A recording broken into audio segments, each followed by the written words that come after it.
کہانیاں, پرانے بابے, پرانے فرقے, پرانے بزرگ, ختم. کیا موجودہ دور میں کرامات کا کسی بھی شکل میں وجود باقی؟ جی باقی ہے. یہ ہمارا پلیٹ فارم کرامت ہے. اس سے بڑی کوئی پلانٹ ارتھ پہ کرامت ہے تو بتا دیں. تفنن اپنی جگہ اور ریئلٹی بھی ہے. یار انہوں نے کبھی سوچا تھا کہ ایک بندہ اٹھ کے انہیں اس طرح ایکسپوز کرے گا کہ ان کی اولادیں جن کو بچپن سے بابوں کی کہانیاں گٹھی میں ڈالی گئی تھی وہ چھوڑ کے اس شخص کے ساتھ جڑ جائیں گے جس کی قبر مدینے میں ہے صلی اللہ علیہ وآلہ وسلم. آپ کو کتنا فخریہ سناتے ہیں جی فلانے دا فیض جاری ہے, او چھڑ دیو سارا دے فیض ڈوب گئے. ایک یوٹیوب دی ویڈیو, ایک میرا نعرہ نا سب کچھ لے گیا. تو یہ کرامت نہیں ہے. کرامت یہ ہے کہ اللہ کا کرم ہو جائے کسی پہ, کسی کی دعا قبول ہو جائے, کسی کی ایفرٹ اللہ تعالیٰ قبول کر لے اور اس کی برکت سے کوئی معاملہ کو جاری فرما دے.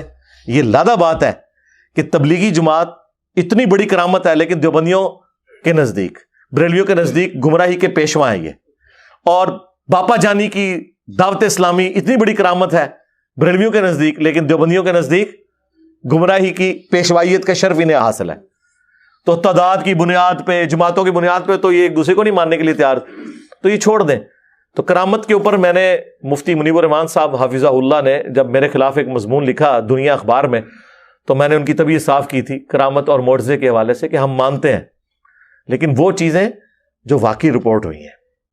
اور اس میں نے دیکھیں کتنے عرصے سے انہیں کہا ہوا ہے تخت بلقیس کی انہوں نے رٹ لگائی ہے. تو میں نے کہا تھا وائٹ ہاؤس لا کے مرگلا ہلز پہ رکھیں, اگلے دن میں بریلوی ہونے کا اعلان کر دوں گا. ہاں لیکن مجھے دکھانا ہے آپ نے. انشاءاللہ میں جیسے ہی اسلام آباد انٹر ہوا اور میں نے پڑھا لا حول ولا قوت الا باللہ, تخت بلقیس تو غائب ہو جائے گا, وائٹ ہاؤس تو غائب ہو جائے گا, وہ نظر کا دھوکہ ہوگا. اور غائب نہ ہویا ٹھیک ہے میں بریلوی ہو جاؤں گا, ٹائم قیامت تک جائے.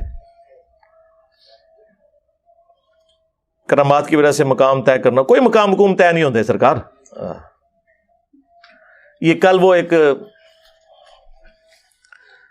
بندے کی ویڈیو لگی ہوئی ایک بریلوی عالم کی, اور وہ واقعہ یہ سنا رہا ہے. اچھا وہ واقعہ سنا رہے ہیں, لوگ مذاق اڑا رہے ہیں, یہ آپ کے بزرگ لکھ کے گئے ہیں واقعات. تذکرۃ الاولیاء شیخ فرید الدین عطار نے 800 سے 800 سال پہلے لکھی, عربی میں کتاب ہے. یہ دنیا میں جتنے قصہ کہانیاں آپ کو مصباحی صاحب بیان کر رہے ہوتے ہیں یا کوکب نورانی صاحب بیان کر رہے ہوتے ہیں یا وہ پیر اجمل قادری صاحب بیان فرما رہے ہوتے ہیں یا اور لوگ, یہ ساری کہانیاں وہ ہیں جو لکھی ہوئی ہیں تذکرۃ الاولیاء میں. اور بریلوی اور دیوبندی دونوں اس کتاب کو پرنٹ کیے ہوئے ہیں اردو میں, اور بریلویوں اور دیوبندیوں کے بزرگوں کی کتابوں میں واقعات ان کتابوں سے ہیں, چاہے وہ فضائل اعمال ہو شیخ زکریا کاندلوی کی, چاہے وہ فیضان سنت ہو الیاس قادری صاحب کی, تذکرۃ الاولیاء. اور یہ وہی بزرگ ہے جنہوں نے منگولا نے وڈ دیتا سی 627 ہجری میں, منگول نہیں قابو آئے نہ دے.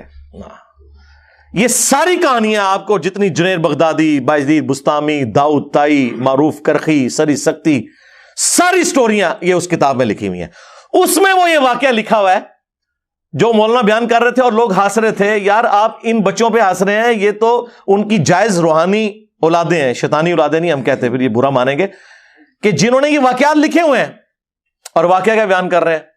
واقعہ یہ بیان کر رہے ہیں کہ جی ایک دفعہ جو ہے نا وہ حضرت معروف کرخی جو تھے وہ بیمار ہو گئے.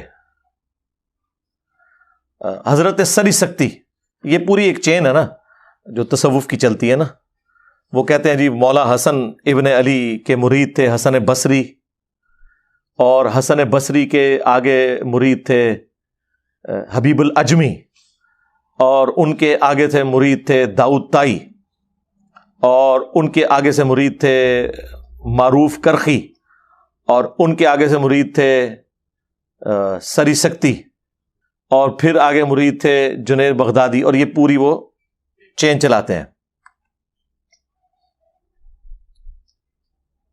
تو وہ کہتے ہیں جی سری سکتی بیمار ہو گئے تو حضرت جنید بغدادی انہوں نے کہا کہ حضرت آپ کسی نا ڈاکٹر کو دکھائیں. انہوں نے کہا میں کسی یہودی یا نصرانی ڈاکٹر کو نہیں دکھا سکتا.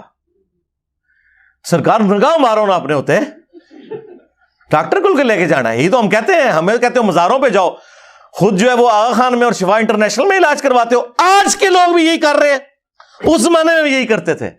ان کا جتنے اچھے ڈاکٹر ہیں وہ تو یا جیوز ہیں یا کرسچنز ہیں.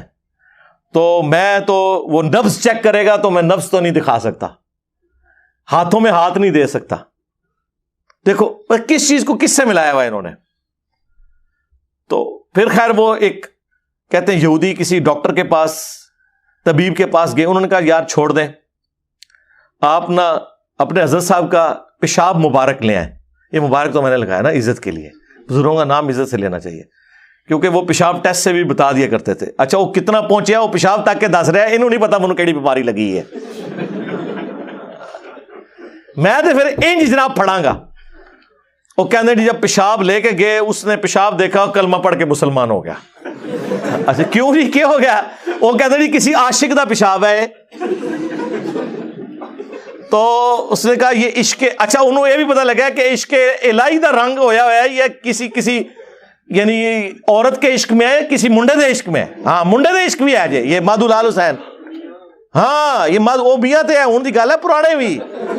مادھو لال حسین, یہ مادھو لال ہندو لڑکا ہے اور حسین نامی وہ بزرگ ہے جو ان پہ عاشق تھے, اور وہ ان کو کٹھا دفنایا گیا, اور وہ مزار باقاعدہ یہ ریٹن میں انہوں نے باقاعدہ کتابوں کے اندر ان کی کرامات لکھی ہوئی ہیں. تو وہ پیشاب دیکھ کے جو مسلمان ہو گئے, کہتے ہیں جی وہ یہ کرامت ہے بزرگوں کے پیشاب دیکھ کے. آپ وہ کہتے ہیں آپ بزرگوں کیا سمجھتے ہیں, ان کا تو پیشاب دیکھ کے لوگ کلمہ پڑھتے ہیں. یار نبی علیہ السلام کو تو دیکھ کے ابو لہب نے کوئی نہیں کلمہ پڑھا, ابو جہل نے کوئی کلمہ نہیں پڑھا. یہ کون سا دین ہے جو آپ پیش کر رہے ہیں؟ اچھا سوشل میڈیا نے ان کے لیے پرابلم کھڑی کر دی ہے کہ پہلے یہ چیزیں کتابوں میں لکھی ہوئی تھی اور پبلکلی عام نہیں ہوئی تھی. کوئی جرت بھی نہیں کرتا تھا کہ بیان کر کے اس کو اس طریقے سے اس کی انجی نہیں کرے. ہم نے کرنی شروع کی ہے, تو اب آپ دیکھ لیں ان کے لیے کتنی بڑی مصیبت کھڑی ہوگی. تو اس طرح کی کئی ایک واقعات ہیں, انہوں نے کہانیاں مشہور کی ہوئی ہیں, وہ کرتے رہے, اس کا اینڈ رزلٹ کوئی نہیں ہے, بس مذاق ہی اڑے گا نا.